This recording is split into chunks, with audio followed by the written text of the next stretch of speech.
In top stories, Malawi's president has died and police nab a Durban woman accused of duping scores of job seekers.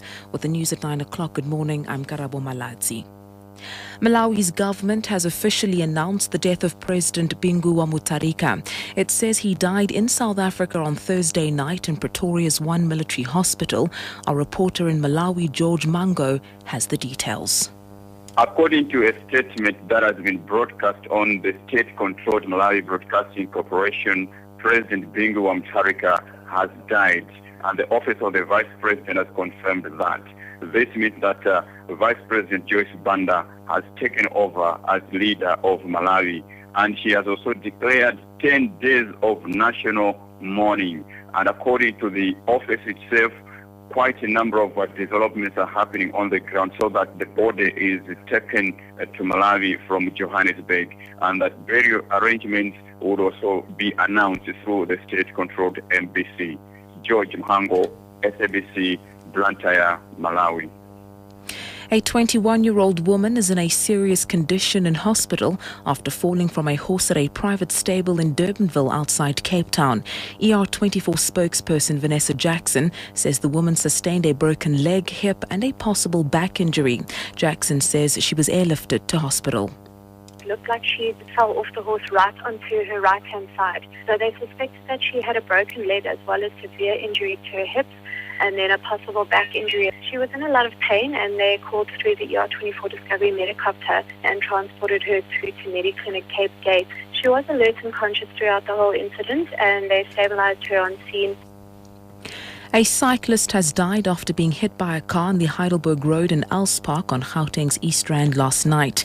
Emergency Services says the car drove away from the scene without stopping. They say the cyclist was riding on the side of the road when the vehicle hit him. He was knocked off his bike and died on the scene from his injuries. In other news, police have nabbed a Durban woman accused of duping scores of job seekers into paying her money for employment she promised and failed to provide. The 42-year-old allegedly charged people up to 10,000 rand to organize permanent jobs in the eThekwini municipality. The woman was arrested late last night. The suspect was in possession of municipality employment forms when she was arrested. The police's Vincent Mdunge says she's wanted for a string of crimes. The girl had scammed at least about 5 unsuspecting people upon whom she had collected at least about 10,000 rand from each one of them, and the damage that has been confirmed by our intelligence estimates the cost factor for the last 3 months by the same suspect calculated to about 2.8 million rand. And finally, on the international front, the fate of a jailed Bahrain human rights activist on a hunger strike who is said to be close to death has brought thousands of protesters into the kingdom's streets. Abdullah Hadi Al-Kawaja has been starving himself for nearly 2 months and is being fed intravenously. The BBC's Kevin Connolly reports. Bahrain is ruled by a Sunni royal family, but most of its people are Shia Muslims who want more democracy.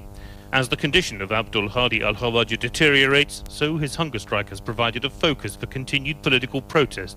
He was among the political activists jailed for leading last year's pro-democracy protests, which were put down with considerable brutality by the small kingdom's security forces.